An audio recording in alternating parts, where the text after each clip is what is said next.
오늘 은혜가 넘치는 밤 되시길 축복합니다. 자, 우리 지난주에 못한 것 오늘 초막절까지 다 끝내도록 하겠습니다. 지난주에 혹시 못 오신 분들을 위해서 그 빈칸만 채우고 가겠습니다.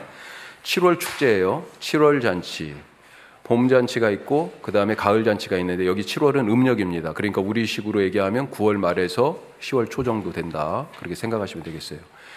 봄은 6월절, 무교절, 초실절, 그 다음에 7주가 지나서 7.7절 이렇게 돼 있죠. 자, 6월절이 언제예요? 우리의 부활절하고 지금 같잖아요. 그렇죠? 부활절이 6월절, 무교절, 초실절, 이 초실절에 해당해요. 이 날이 거의 다 붙어 있습니다. 처음 절기가. 이때는 봄이에요. 봄절기. 자, 계절적으로는 그렇게 돼 있고, 그 다음에 가을절기 7.7절까지 지나고 나서 한참의 시간이 지나죠. 그리고 음력 7월이 됐을 때, 그때 가을절기가 7월이 지금 음력으로 7월이지만 이스라엘 민간력으로는 그때가 새해가 시작하는 때입니다. 7월이. 그래서 그런지 서양 사람들은, 우리는 1학기가 봄부터 시작하잖아요. 3월 달에. 근데 서양 사람들은 9월부터 시작해요. 거기가 1학기고 그 다음에 겨울방학이 지나고 봄이 됐을 때는 2학기고, 그러면 졸업이에요. 여름 방학이 엄청나게 좀 길죠. 자, 7월, 음력 7월이 됐을 때 7월 1일이 나팔절입니다. 이것은 성경에는 나팔절이라는 표현은 없지만 그때 나팔을 불기 때문에, 어떤 나팔 불어요? 양의 뿔로 된 나팔, 양각 나팔. 그리고 이때는 성회입니다. 그래서 성회의 특징은 뭐예요? 아무 일도 하지 않는 것, 쉼이에요. 자, 왕들이 다스렸잖아요. 다 이후에. 그때 이 초막절이 잘 안 지켜진 것 같아요. 그래가지고 나중에 종교개혁하는 왕이 나오는데 히스기야입니다. 히스기야는 기도해가지고 자기의 병으로 죽을 뻔했는데 하나님이 히스기야가 간절히 기도하니까 살려주셨죠. 생명 연장을 해주셨습니다. 몇 년? 이정 목사님만 대답하지 마시고 몇 년 연장해 주셨어요? 15년. 15년을 연장해 주셨어요. 이 히스기야가 종교개혁을 했습니다. 뒤에 요시야 왕이, 요시야가 손자인가요? 히스기야의. 또 종교개혁을 하거든요. 그리고 나서 히스기야와 요시야 때 이런 그 초막절에 대한 이야기가 좀 있고, 그 다음에 느헤미야는 나라가 완전히 망하고 나서잖아요. 그리고 포로로 잡혀갔다가 돌아와서 이때는 처음 유다가 멸망했을 때보다 약 140년 정도 지난 때예요. 엄청나게 많이 지난 때죠. 그런데 그때까지도 예루살렘 성벽이 무너진 채로 있었습니다. 그것을 느헤미야가 포로들을 데리고 세 번째로 3차 귀환이에요. 그때 귀환해가지고 이 성벽을 건설한 다음에 52일 만에 건설하고 나서 그때 초막절을 지키기 시작해요. 그러니까 그때까지는 초막절이 잘 안 지켜졌었다, 이렇게 볼 수 있겠습니다. 자, 그게 느헤미야 8장 말씀에 나오고, 자, 이 나팔절의 의미를 신약과 연결해서 한번 살펴보면, 특별히 예수님과 연결해서 세 가지 의미가 있다고 그랬습니다. 어떤 의미가 있을까요? 거기 지금 말씀이 세 개 있죠. 세 개 혹은 네 개가 있는데, 자, 데살로니가전서 4장 16절 말씀은 뭐예요? 주님이 나팔 소리로 친히 하늘로부터 강림하신다. 재림에 대한 말씀이고, 그래서 새로운 시대가 시작되는 거잖아요. 나팔절이 신년이에요. 신년. 우리식으로 얘기하면 설날입니다. 설날. 음력으로 하니까 새로운 시작이라고 볼 수 있어요. 자, 또 나팔 어떤 이미지가 있습니까? 고린도전서 15장에 보면, 자, 마지막 나팔에 순식간에 호련히 다 변화한다. 부활에 대한 말씀이에요. 부활. 나팔 소리를 듣고 죽은 자들이 살아난다는 거죠. 주님 다시 오실 그때. 그리고 또 계시록에 보면 나팔 소리가 어떤 의미로 또 사용되고 있어요? 심판. 그래서 7 나팔을 불어요. 7 봉인을 떼고, 두 번째 심판 시리즈가 7 나팔 시리즈가 있고, 그 다음에 7 대접, 진노의 심판의 대접을 붙죠. 자, 그래서 재림과 부활과 심판 다 마지막 때와 관계된 그런 이미지로 신약에서 사용되고 있어요, 나팔이. 자, 그러니까 이전 것은 끝나고 새로운 것의 시작이다라고 하는 개념으로 그렇게 볼 수 있겠습니다. 자, 7번. 대속죄일. 이때는 7월 10일이에요. 아까 나팔절은 음력 7월 1일이고 이때는 7월 10일. 자, 이미 레위기 16장에서 이 말씀을 다뤘습니다. 이때는 말 그대로 이스라엘의 모든 죄를 속하는, 그리고 부정한 것을 정결하게 씻는 날이에요. 그래서 리셋하는 날입니다. 리셋. 자, 처음부터 오늘부터 다시 리셋이에요. 이제 죄, 부정 다 씻고 오늘부터 다시 출발입니다. 자, 레위기 16장은 이 대속죄일의 여러 제의를, 예배를 집례하는 대제사장의 역할에 포커스를 맞춰가지고 쓰여져 있고, 이 레위기 23장 말씀은 그날을 지키는 이스라엘 백성들의 관점에서 쓰여져 있습니다. 자, 그래서 레위기 16장에서 대제사장은 죄를 씻고 부정한 것을 정결하게 하는 어떤 방법을 통해서요? 피 뿌림의 방법을 통해서. 예, 그래서 세 가지를 하게 되는데, 거기 동그라미 1번, 자신을 위한 속죄. 혹시 못 쓰신 분은 쓰시고요. 먼저 자기 죄를 씻어야 돼요. 그러지 않고는 다 여기가 출발이야. 그러니까 우리가 사실은 세상에 대하여 죄 있다 사람들한테 얘기하지만 그들의 죄에 대해서 말하기 전에 내 죄에 대해 먼저 살펴야 된다는 거죠. 자, 자신에 대한 속죄가 먼저 있어야 되고, 그 다음에 백성들을 위한 속죄, 그 다음에 성막 안에 있는 물건들, 심지어 언약궤까지도, 예, 다 피 뿌리잖아요. 그 다음에 성막 바깥에 나와서는 뭐가 있어요? 성막들에 번제단이 있잖아요. 또 여러 기구들이 있잖아요. 이 모든 것들에 피를 뿌려가지고 부정을 씻어요. 왜 그러냐면 이미 죄 지은 사람들이 계속 들락달락한 거 아니에요. 그런데 의식하는 죄도 있어서 그런 것들은 제사를 드렸지만, 그렇지 않은 것들은 자기도 모르게 부정했는데 그걸 몰라. 그러니까 기물들이 부정하게 됐을 가능성에 대해서 그 모든 것을 다 씻고 죄도 부정함도 리셋하는 날이 대속죄일이다. 자, 이제 초막절. 지난주에 우리가 앞부분 잠깐 했는데 히브리 말로는 뭐라고 불러요? 숫꽃이라고 부릅니다. 자, 이때는 7월 15일부터 21일까지고, 그 다음에 하루 더 해가지고 22일을 또 큰 명절로 같이 마지막으로 지켜요. 자, 그래서 7 플러스 1이라고 그랬습니다. 왜 7 플러스 1이에요? 앞에 봄 절기에 하루 6월절이 있고 그 다음에 7일 무교절이 있잖아요. 그것과 대칭이에요. 대칭. 봄절기와 절기가 시작할 때와 절기가 끝날 때가 서로 이렇게 대칭입니다. 자,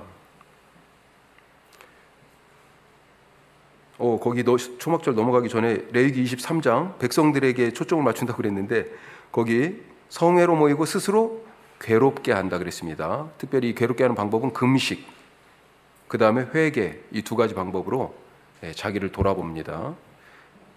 죄송해요. 자, 초막절로 다시 와서, 이때 이 초막절은 날짜는 그렇고요. 특징이 뭡니까? 성회로 이 초막절이 성회니까 특별히 첫날과 마지막 날은 성회입니다. 그러니까 이때는 아무 일도 하지 않는다. 자, 그러면 나머지 둘째 날부터 일곱째 날까지는요, 일상생활에 다른 일들 해도 된다는 겁니다. 그렇지만 성회라고 선포된 날은 안식일처럼 아무 일도 하지 않는 거예요. 예. 자, 그리고 무엇보다도 이 명절을 초막절이라고 하는 이유가 있습니다. 어디에 거예요?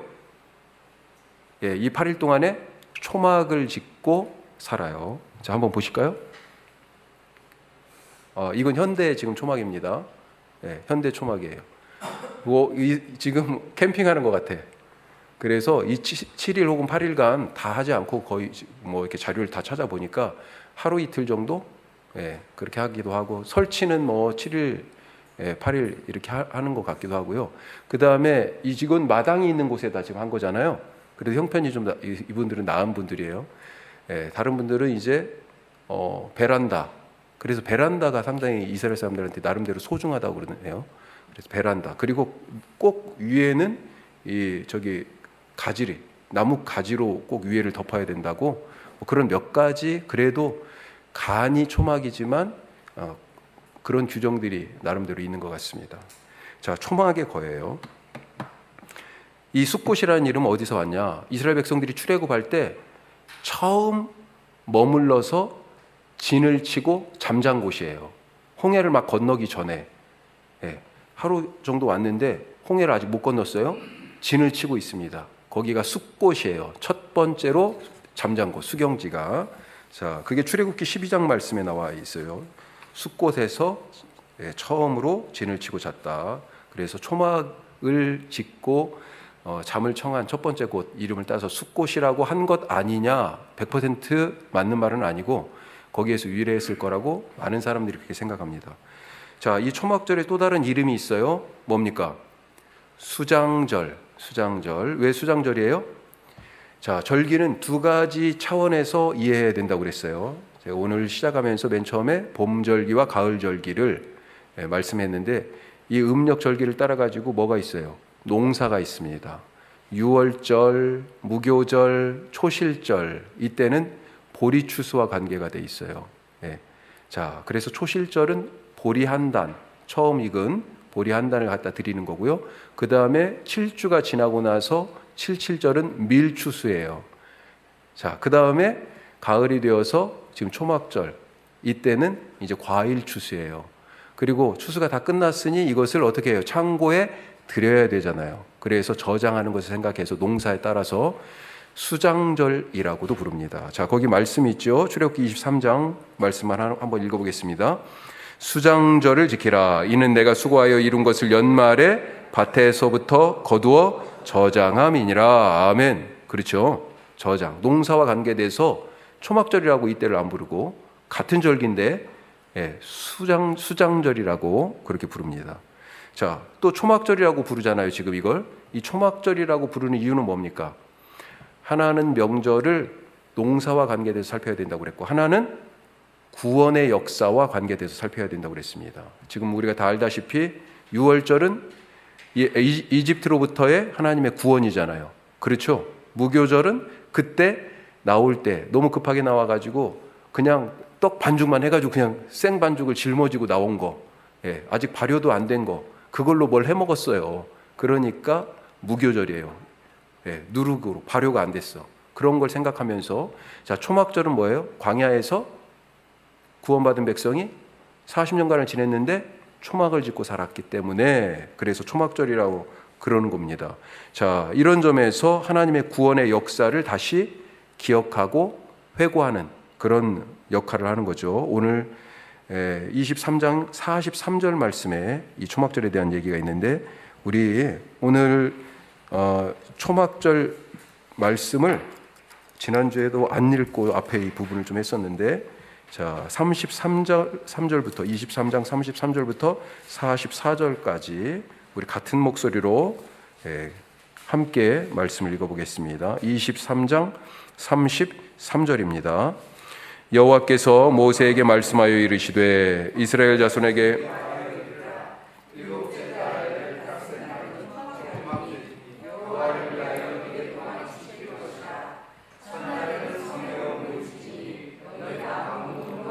자, 성회라고 그랬죠. 성회의 특징은 아무 노동도 안 하는 거예요. 안식일이 성회로, 성회입니다. 안식일이. 자, 36절. 이래 동안에 너희는 여호와께 화제를 드릴 것이요 여덟째 날에도 너희는 성회로 모여서 여호와께 화제를 드릴지니 이는 거룩한 대회라. 너희는 어떤 노동도 하지 말지니라. 이것들은 여호와의 절기라. 너희는 공포하여 성회를 열고 여호와께 화제를 드릴지니 번제와 소제와 희생제물과 전제를 각각 그날에 드릴지니 이는 여호와의 안식일 외에 너희의 헌물 외에 너희의 모든 서원제물 외에 또 너희의 모든 자원제물 외에 너희가 여호와께 드리는 것이니라.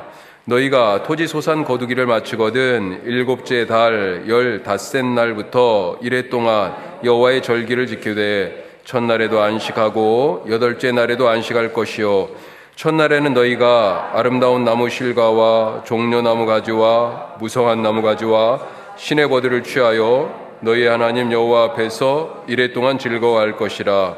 너희는 매년 이래 동안 여호와께 이 절기를 지킬지니 너희 대대의 영원한 규례라. 너희는 일곱째 달에 이를 지킬지니라.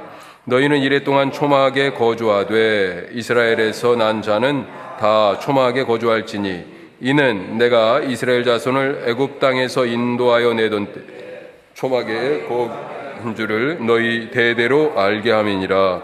나는 너희 하나님 여호와이니라. 모세는 이와 같이 여호와의 절기를 이스라엘 자손에게 공포하였더라. 아멘.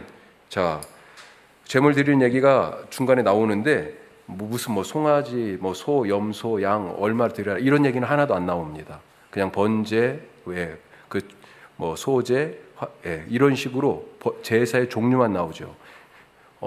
그 짐승을 각각의 제사에 맞춰서 얼마 정도 드려야 된다라고 하는 얘기는 민수기 29장에 아주 정확하고 자세하게 나와 있어요. 자, 지금 거기 노트에 나와 있는데 그 민수기 29장을 보면 순양, 숫송아지 순양, 1년 된 순양, 상번제 순양, 염소 이렇게 다 해가지고 이 8일 동안에 전체 드리는 양이 몇 마리라고요? 203마리, 203마리. 그동안의 모든 절기 이런 거 다 합해도 이 초막절 축제만큼 많은 제물을 안 드려요. 자, 이게 무슨 얘기예요? 이걸 누가 다 먹어요? 이렇게 많은 제물을 드린다라고 하는 것은 이걸 지금 다 잡는다는 얘기잖아요. 이 짐승들을. 잡은 다음에 어떻게 해요? 어떤 것은 하루 지나면 부정해집니다. 어떤 것은 이틀까지만 가능하고 3일째 되면 부정해져요. 다 먹어야 돼요.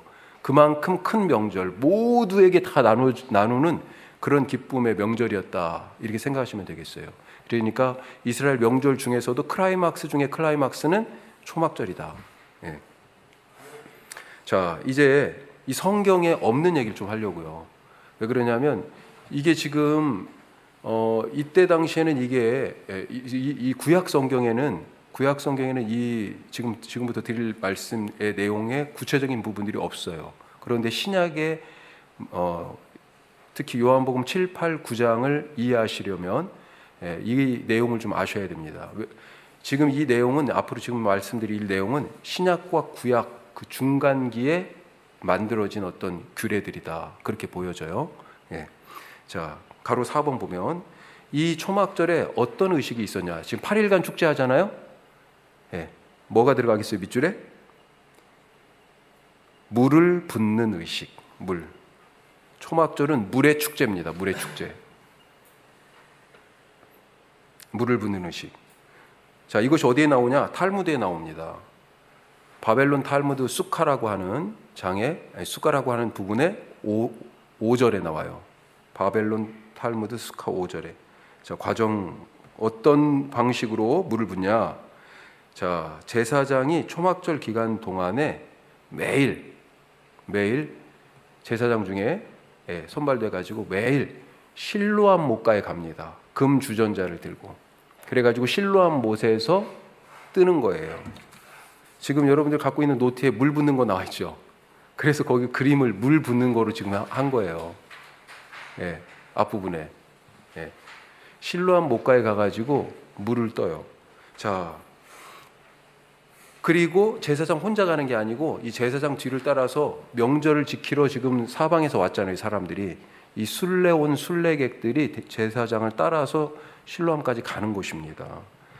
이때 갈 때 어떻게 해요? 오른손에는 종려나무 가지를 들고, 오른손에는, 왼손에는 올리브, 감람나무 가지를 들고. 자, 종려나무는 뭐예요? 구원이에요, 구원. 나중에 예수님이 입성하실 때 호산나를 외치면서 종려나무 가지를 흔들잖아요. 그렇죠? 그 다음에 올리브는 뭐예요? 초막절이 농사와 관계돼서 수확이에요, 수확. 예, 추수. 자, 명절을 두 가지 트랙으로 살펴야 된다고 그랬어요. 하나는 농사, 하나는 구원사. 오케이? 예, 구원사. 그래서 종려나무 가지를 오른손에. 예, 농사, 올리브나무 가지를 왼손에, 감람나무. 자, 그렇게 흔들면서 실로암 목가에 물 들어가는 제사장을 순례객들이 따라갑니다. 그래가지고 제사장이 이걸 떠가지고 왔어요. 자, 떠가지고 오면서 뭘 부르냐? 시편 113편에서 118편까지의 찬송을 불러요. 예. 자, 그리고 나서 이게 지금 매일 하는 거예요. 그렇게 해가지고 지금 성전에 다시 왔어요. 성전에 와서 번제단에 이 물을 붓습니다. 뭐 어떤 사람은 저도 아직 안 가봐서 사실은 이 얘기가 조금씩 다른데 거기에 부으면 관을 따라서 저쪽으로 이렇게 내려간다고 돼 있기도 한데 하여튼 번제단에 붓고 그 다음에 제물에다가 전제로 붓는 게 뭐예요? 포도주예요. 제물에다가 짐승의 그 제물에다가 전제를 붓는다 그러잖아요. 이게 포도주입니다. 물을 번제단에 붓고 또 더불어서 포도주를 같이 붓습니다. 그렇게 해가지고 이 제단을 일종의 정결케 하는 그런 의식을 1년에 한 번씩 이 초막절에 행하는데 초막절 기간 내내 하는 거예요. 내내. 자, 이때 이것을 떠가지고 와가지고 번제단을 주위를 한 바퀴 돌아요. 한 바퀴. 그런데 마지막 날은 몇 바퀴 도냐? 7바퀴 돌아요. 뭐가 생각납니까? 여리고성 생각나네요. 여리고성. 매일 한 바퀴 돌았는데 이게 다 연결이 돼 있어요. 그런데 7바퀴를 돌아 마지막 날에는. 자, 이 물 어떤 의미가 있을까요? 지금 구원의 역사와 생각해서 보면 물이 어떤 의미가 있어요? 이스라엘 백성들이 구원받았을 때 광야에서 물 너무 소중했죠. 제일 처음에 불평이 어디에서 나왔어요? 물 없어서 나왔어요. 물 없어서. 출애굽기 잘 읽어보세요. 물 때문에. 그리고 먹을 것 때문에 또 불평하다가 그 다음에 또 물 때문에 또 불평합니다. 그래서 하나님이 반석을 깨트려서 물을 주셨어요. 그게 출애굽기 17장에 나오는 말씀인데 르비딤이라고 하는 곳에서 하나님과 다퉜다. 그래가지고 그때 그 지명을 그 다툼이라는 뜻에서 무리바라고도 그렇게 부릅니다. 하여튼 광야 생활 중에 하나님께서 반석을 깨트려서 오아시스가 터져 나오게 하셔서 이 백성을 먹이신 그런 역사를 생각나게 하고 또 한 가지, 자, 번제단에 지금 물을 부어요. 그러면서 뭘 했겠어요? 기도합니다. 어떤 걸 기원해요? 한 해 동안 농사가 지금 다 끝나고 저장했잖아요. 그렇죠? 한 해 동안 우리에게 이렇게 좋은 수확을 주신 하나님께 감사합니다는 감사. 또 한 가지, 이제 좀 있으면 이른 비가 내려요. 이른 비. 그리고 농사가 다시 또 시작돼야 돼. 그래서 내년에도 그렇게 좋은 비를 주셔서 적절하게 비를 주셔서 농사가 잘 되게 해주십시오라고 하는 기원이 같이 담겨져 있습니다. 자, 이것과 관계돼서 이 물을 붓는 의식의 성경적인 근거를 한번 더 찾아보면, 자, 이사야 12장 3절 말씀이 있습니다. 자, 이사야 12장 3절 같이 읽어봐요. 그러므로 너희가 기쁨으로 구원의 우물들에서 물을 기르리로다. 아멘. 야, 이게 참 사실 쉽지 않은 얘기예요. 뒤에도 지금 나올 수 있을 것 같은데, 자, 우선 그림을 보고 한 번 더 설명을 한 다음에 또 해볼게요. 이게 원래 다윗 시대의 예루살렘입니다. 자, 여기가 어디예요? 이건 아브라함 시대의 모리아 산이에요. 여호와의 산에 가가지고 번제로 내 아들을 드려라. 독자 이삭을. 이 모리아 산, 이게 나중에 어디예요? 성전.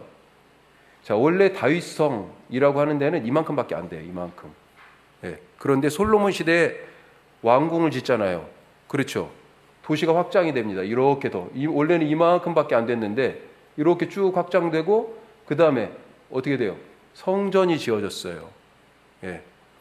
자, 이것이, 자, 이게 솔로몬 시대 겁니다. 이게 이제 더 확장이 됐어요. 예수님 시대예요. 예루살렘이 훨씬 더 넓어졌죠. 그림이 지금 거기 따로 드린 거에도 이 그림이 있습니다. 자, 원래는 성전이 딱 이렇게 작게 이것만 있었는데 이렇게 넓어졌어요. 이게 왜 그래요?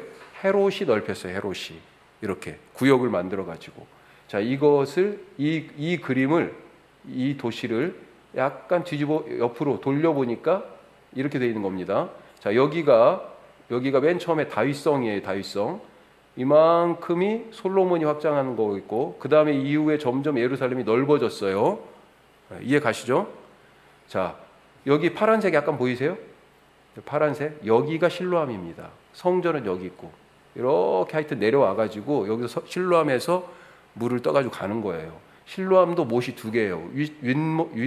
위에와 아래. 아셨죠? 자, 여기 보면 실로암이라고 써 있습니다. 이렇게 화살표가지고. 자, 여기가 실로암이에요. 그러니까 여기가 실로암. 이만큼은 옛날 맨 처음 다윗성, 시티 오브 데이비드. 자, 여기 이렇게 돼 있고, 이게 지금 헤롯이 확장한 성전. 원래는 이것만 있어야 되는데 이게 나라가 망할 때 무너졌다가 스룹바벨이 다시 세운 거고, 그걸 점점 확장한 것이 이렇게 된 거예요. 자, 여기는 윗 도시, 여기는 아랫 도시, 이렇게 되어 있는 겁니다. 여기가 윗 도시, 아랫 도시. 여기 실로암. 자, 이 실로암의 물이 어떻게 왔냐? 여기에 기혼샘이라는 게 있습니다. 기혼샘. 여기네요. 기혼샘. 이스라엘 사람들, 그러니까 예루살렘 사람들은 이 기혼샘을 식수의 근원으로 삼았어요. 그런데 히스기야 왕 아까 얘기했잖아요. 주전 722년에 북왕국 이스라엘이 멸망했습니다. 누가? 아시리아가 침입해가지고 사네립이라는 사람이 와가지고 끝장내버렸어요. 뭐가 남았어요? 이제 이 위에 방패 같은 북왕국이 없어졌으니 남유다가 완전히 이제 아시리아하고 맞서게 됐어요.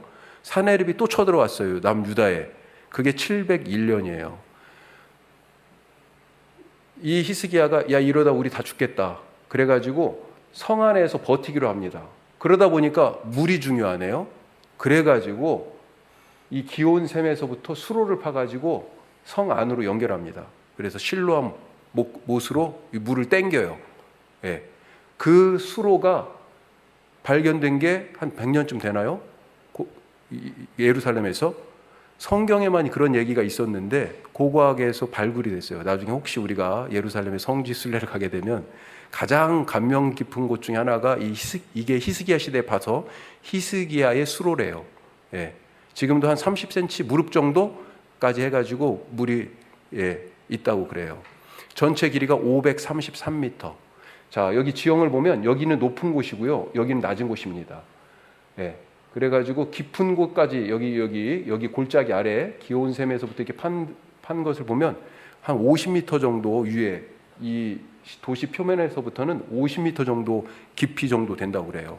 하여튼 기온샘에서 실로암 못까지 이 골짜기 여기 밑에 기온샘에서부터 이 실로암 못까지는 전체 이 물 높낮이가 한 30에서 50cm밖에 안 된대요. 기온샘이 조금 더 높고 실로암이 낮겠죠, 당연히. 왜 그러냐? 이게 차이가 많이 나면 물 흐르는 소리가 날까봐. 그러면 아시리아 군대에게 발견될까봐. 아시리아 군대가 왔을 때는 이 샘을 덮어버렸어요. 그러니까 샘이 있는 줄 몰라. 그렇지만 성 안에는 물이 계속 지금 들어오는 거죠.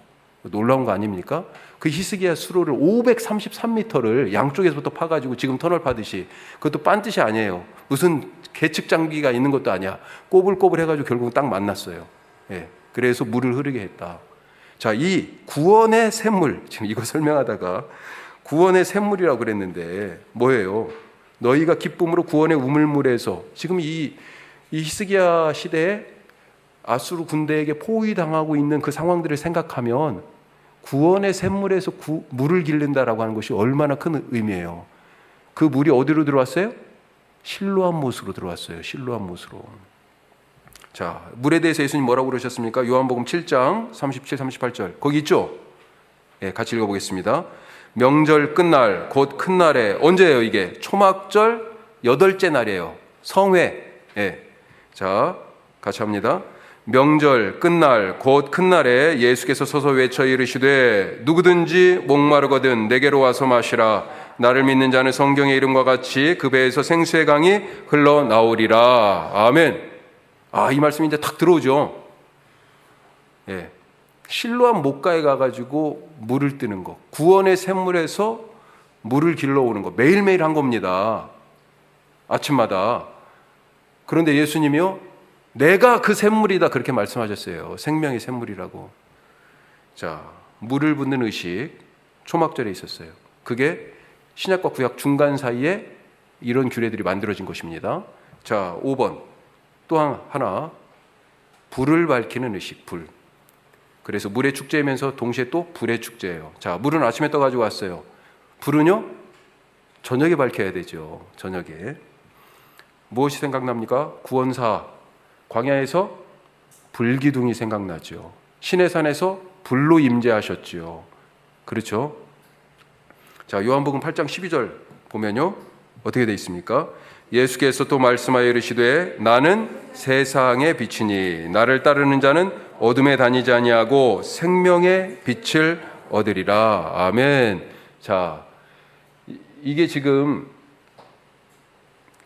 여기가 성전이잖아요. 여기가 성전 구역입니다. 자, 아침에 가가지고 물 떠갖고 왔어요. 그리고 저녁이 되니까 이 성전 그걸 지금 여기 확대한 겁니다. 성전 구역만. 자, 이게 원래는 이것만 성전이에요. 그런데 이게 더 생겼고 그 다음에 이게 더 생겼습니다. 이게 자 아마 실로암 목가는 이쪽이나 뭐 이쪽으로 해가지고 이렇게 쭉 내려갔을 것 같아요. 자, 실로암은 여기는 왕의 행각이라고 그러고요. 자, 보시는 것처럼 기둥만 있고 지붕만 있습니다. 벽이 없어. 그 다음에 여기는 솔로몬의 행각. 베드로가 여기서 설교하죠. 솔로몬의 행각. 자, 여기는 이방인의 뜰이에요. 여기도. 이방인들이 여기까지 다 올 수 있어. 특히 이 문으로 왔다 갔다. 여기 이 아치로 이렇게 왔다 갔다 하면서 이 이방인의 뜰에 여기서 보통 비둘기도 팔고 짐승도 팔고 돈도 바꿔주고 했다는 곳이 바로 여기라고 생각이 돼요. 자, 그리고 나서 여기를 이걸 이제 통째로 성전이라고 그랬을 때 성전으로 들어가는 문, 여기가 미문이다. 미문. 안진뱅이가 일어났잖아요. 자, 그리고 여기까지는 이스라엘 여인들이 들어갈 수 있어요. 그래서 이스라엘 여인의 뜰이에요. 자, 여기가. 자, 이걸 갖다 그대로 이쪽 가져와 보겠습니다. 여기가 여인의 뜰이에요. 여기가 미문, 여인의 뜰. 자, 여기를 지금 통과해서 또 문 하나 또 들어갑니다. 그러면 여기는 이스라엘의 뜰이에요. 여인은 못 와요. 이스라엘 남자들은 이제 여기 올 수 있어요. 여기서 뭐 합니까? 이게 번제단이에요. 여기 점 3개가 뭐예요? 여기는 짐승들을 갖다가 도살하는 도살대예요. 자, 그리고 이것이 우리가 말하는 성전입니다. 소위 말해서 성소고 그 안에 지성소고. 자, 여기는 누가 들어가요? 이스라엘 남자들 못 들어갑니다. 누구요? 제사장만. 그런 개념이에요. 자, 여기에서 빛의 의식이라고 그랬는데 빛은 어디서 밝히냐? 이 여인의 뜰 여기에다가 기둥을 세우고 4개 큰 기둥을 세우고 여기에다가 밤새도록 빛을 밝혀요. 그래서 도시 전체가 여기서 여기서 이게 지금 여기가 제일 높은 곳입니다. 그러니까 여기서 빛을 밝히니까 이 도시가 다 보이는 거예요. 멀리 여리고에서도 보였다. 뭐 그런 얘기도 있어요. 자, 그 정도만 그냥 말씀드릴게요. 자, 그런 빛과 물의 축제가 있었습니다. 축제가 있었어요. 6번 호산나 라바라고 하는 의식. 호산나는 무슨 뜻입니까? 주여 우리를 구원하소서. 더 간단하게는 구원하소서예요. 구원하소서. 호산나 라바는 구원인데 어떤 구원이냐? 많은 구원이에요. 위대한 구원이에요. 많다, 위대하다 그런 뜻을 갖고 있어요. 라바가. 그러니까 호산나 라바. 자, 이것은 초막절 뒷부분에 하는 그런 축제 절정입니다. 자, 나팔절에는 양뿔로 나팔을 불었어요. 이때는 은나팔을 붑니다. 은나팔을. 은나팔을 불고 은나팔을 7번씩 3번 부는데 그런데 이게 지금 7일째잖아요. 아까 물 떠왔죠. 제단 주위를 7번 돈다고 그랬잖아요. 7번 이때. 그러면서 4종류의 식물을 흠입니다. 오늘 말씀에서는 첫째 날 하라고 돼 있어요. 첫째 날. 자, 4종류의 식물이 이거예요. 자, 종려가지. 그 다음에 신의 버들. 자, 여기서는 뭐라고 돼 있어요? 제시면 아름다운 나무 실과. 이거예요, 이거. 이게 지금 이스라엘 사람들이 사용하는 겁니다. 이게 시트론이 레몬 혹은 모과 뭐 이렇게 비슷하게 생겼나 봐요. 자, 이것. 그 다음에 종려나무 가지. 종려나무 가지는 줄기예요, 줄기. 잎사귀 쪽이 아니고 줄기입니다. 그 다음에 3번째가 무성한 가지. 이겁니다. 무성한 가지. 머틀. 이 무성한 가지. 그 다음에 네 번째가 신의 버들, 버드나무 가지. 자, 이 네 가지를요, 보세요. 지금 들고 있죠? 예. 현대 유대인들은 이걸 어디서 사냐? 초막절에 마트에서 삽니다. 4개 한 세트가 비닐에 들어있어요. 예. 제가 다 봤어요. 예. 요즘은 영상이 잘 돼 있어가지고. 예. 마트에서 파는 걸 보여주더라고. 예. 이렇게 딱 세팅이 돼 있어요. 그래가지고 구하기 쉽게. 제가 봤던 영상 중에는 그 사람이 이 사람들이 특별히 저걸 딱 들고 어디를 가냐면 초막절 첫째 날, 둘째 날에 들고 통곡의 벽이라고 들어보셨죠? 성전 다 무너졌고 지금 벽만 남아 있는데 그 벽이 통곡의 벽이라고 부르는데 이 벽입니다. 이 벽. 이만큼이에요. 이거. 이게 남아 있어요. 여기에는 뭐가 있어요? 지금 성전 없습니다. 예, 이슬람 교회 황금돔 사원이 있어요. 그것도 사진을 해놓을 걸. 자, 이거예요. 이 벽이에요. 이 벽. 이게 지금 통곡의 벽이고 여기에는 황금돔 사원이 있어요. 여기에 광장에 모여가지고 벽에 대고 기도하죠. 자, 그때 저걸 아까 4가지 나무 과실을 들고 갑니다. 가가지고 가는데 첫째 날 혹은 둘째 날에 제사장이라고 얘기해야 되나요? 지금 제사장이 없는 것 같은데 그 사람들이 하여튼 거기에서 축복을 해줘요. 그 제사장의 축복문 우리 지난 주일날 민수기 6장 말씀 가지고 같이 함께 축복했잖아요. 그 축복을 선언해요. 거기서. 그리고 그것을 듣기 위하여 저 4가지 나뭇가지 과일을 들고 거기 가서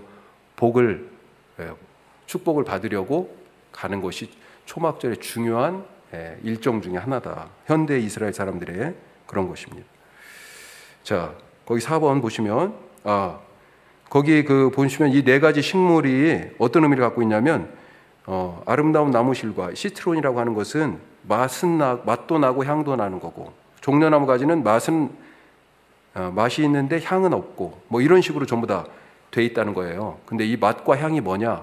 결국은 모든 사람들을 얘기하는데 맛은 말씀을 뜻하고 향은 선행을 뜻합니다. 예, 그렇게 해석을 하더라고요. 맛은 말씀을 뜻하고 말씀을 통하여 받게 되는 지혜, 그리고 향기는 그것으로 살아가는 삶, 선행. 그래서 모든 인간들의 유형을 다 상징한다. 이 4가지 식물 가지고. 자, 이 사람들이 이 제단 주일을 호산나를 외치며 돈다라고 하는 것입니다. 아까 113편에서 118편까지 물 떠가지고 오면서 외친다고 그랬는데 118편 25절 말씀 한번 보죠. 자, 여기 호산나가 나와요. 같이 합니다. 여호와여 구하옵나니 이제 구원하소서. 여호와여 우리가 구하옵나니 이제 형통하게 하소서. 자, 현대 이스라엘의 초막절 아까 잠깐 그림 봤죠. 3면 이상이 초막으로 돼 있어야 되고 최소한. 그리고 지붕은 항상 식물로 덮여 있어야 되고 뭐 그런 얘기가 있더라고요. 그다음에 이 4가지 식물 아까 이거 4가지 식물을 꼭 준비해야 되고 그리고 지금은 성전이 없으니까 아까 그렇게 축복 기도를 받으러 간다든지 아니면 회당에 모여서 예배를 드리는데 이때 뭘 읽냐면 전도서를 읽는답니다. 전도서.